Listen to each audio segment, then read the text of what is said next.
Good day, darling. Today is the intend sphere. This is day 3 of the 7-day cycle. For me, it's Living Deliciously, this book that we're reading.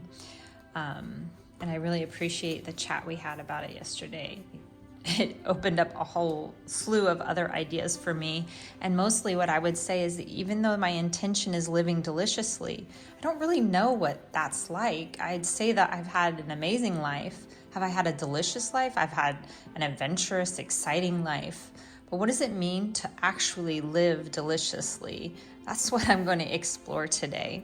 So the intend sphere helps you choose where your energy, attention, or desire wants to go. And mine wants to go towards living deliciously. Like a pencil making the first mark, intentions turn awareness into a clear direction. What am I ready to choose or aim toward? So I'm choosing to live deliciously. Like I'm at a space in my life now where everything is like calm and relaxed, but I really still don't know. There's nothing to do, like there's no fires to put out, and I'm so used to just like reacting and struggling and surviving and hustling and moving and all of these things that that I do. So how or what is it to live deliciously? So I figured what I would do is flip to some of the future. I know that we've read this far, but these chapters, I'm just going to take a sneak peek at the later chapters and get a preview of what is it actually to live deliciously. How to feel your feelings. You don't have to try to be a constant ray of fucking sunshine. Okay, so I was thinking living deliciously is that I was going to be like dancing around with fancy clothes on in my house and a glass of wine or something. I don't know. It's not exactly true, but I never thought about just being, like not even trying. It's not that you have to do something sexy or sensuous or self-care specifically, like you're like pampering yourself. It could just be just being, right? I don't know. Let's see. How to feel your feelings. As someone who is always intellectualized every fucking emotion and experience she's ever had, Googling them, researching them in books, repeating my neatly packaged findings back to my friends to prove that I am definitely, absolutely, completely in control of everything that's happening to me. That sounds like me. Feel your feelings is an aphorism that has haunted me for years. I had no clue how to do it. My mind thought I was doing a great job at healing, but my body was tallying up the suppression of my pain in the background. To paraphrase Bessel van der Kolk, the body keeps the score.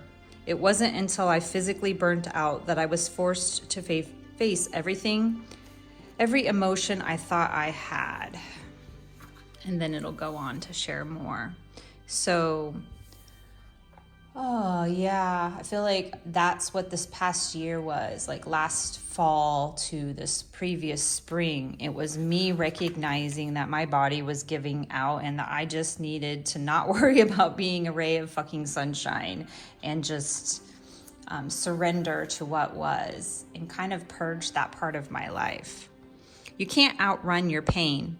It catches you eventually. Every emotion I had been burying beneath dating apps, alcohol, social media, validation, hustling, working for myself to exhaustion to make the outside look good, had erupted to the surface in stress, debilitating mental health, and physical illness. I was forced to address the pain within.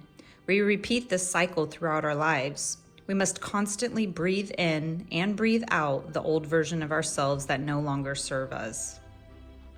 So yeah, that feels pretty timely. I still not like what I was imagining of living deliciously, but what I'm hearing is that living deliciously is just probably being in a natural state with life and not being in this highly stressed out, physical, mental, emotionally unwell state.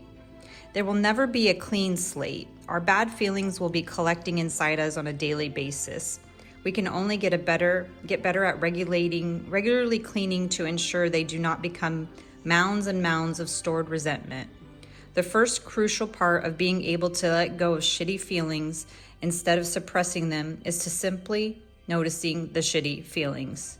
Just noticing it. Okay, so to live deliciously, just notice what is. I feel like this is a theme that continuity, these patterns of, continuity show you what is real. So just notice it, nothing else. When it feels uncomfortable, when we want to soothe ourselves out of the pain, jumping to intellectualize it, reaching for a drink, hopping on social media, distracting ourselves, whacking out the dating apps, we keep the feeling inside us and it does not get aired. It starts to further muddy our view of the world. The key is to just witness it. Don't try to control it, numb it, or endorse it. So to live deliciously in that thought of just feel the feelings is to just surrender to the truth of what is. To stop pretending, stop pushing things down. I have mother and daughter kind of written on here too, so I feel like it's not just like individually like living deliciously and feeling the feelings, but like you and I together have been living deliciously, sharing our feelings, communicating our feelings, like sharing wisdom with one another. That I believe is beautiful. That to me is living deliciously. So that's my day 3, living deliciously. This is to support my idea of being like a stage manager, the producer, the project manager of my life. And that's because my lunar cycle is the stage, like Shakespeare's. All of life is a stage. So I'm just managing that production. I hope you have a wonderful day. Let me know what your intend sphere is, and I'll catch you in the next one.